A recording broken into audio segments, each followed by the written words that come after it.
గ్రామ సభల్లో చర్చించేందుకు జూలై 1వ తారీఖున ఖచ్చితంగా ముంపు గ్రామాల్లో గ్రామ సభలు జరపాలని చెప్పేసి మేము ఈ మేరకు మేము అడగటం జరుగుతుంది.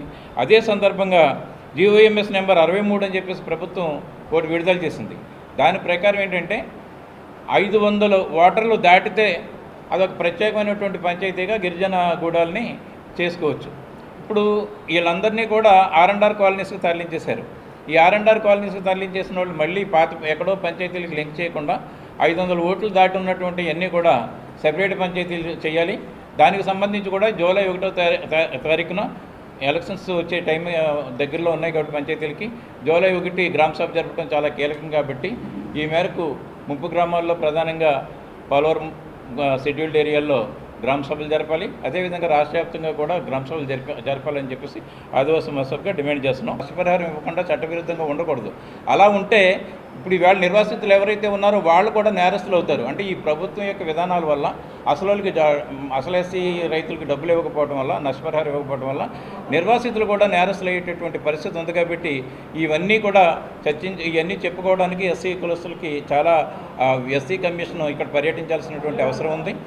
ఈ మేరకు ఎస్సీ కమిషన్ కూడా ఇక్కడ పర్యటించాలని బొజ్జా తారకం గారు జయంతి సందర్భంగా సుమారు 2006 ఎస్సీ డేటా ఆ డేటాలో ఉండి ఇది 2006 ఎస్సీ డేటా అండి. ఇది ఈ డేటాలో మొత్తం పిల్లలందరూ ఉన్నారు.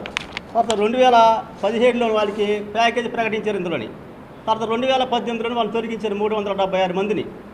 376 మందిని తొలగించారు. మేము అధికారులను అడిగితే వాళ్ళు ఏం చెప్తున్నారంటే వాళ్ళు 2006 ఎస్ఎస్సీ డేటాలో ఉన్నారు, 2017లో ఉన్నారు. 2017లో మీరు రీసర్వే చేసి మా రోజు గ్రామంలో లేరు, అందుకే తొలగించమని వాళ్ళు అన్నారు. మేము సీఎం మొన్న ఫిబ్రవరి నెలలో సీఎం గారు వచ్చిన తర్వాత ఆ ప్రాజెక్ట్ కొన్న మీద మేము వెళ్ళి దరఖాస్తు ఇవ్వడం జరిగింది.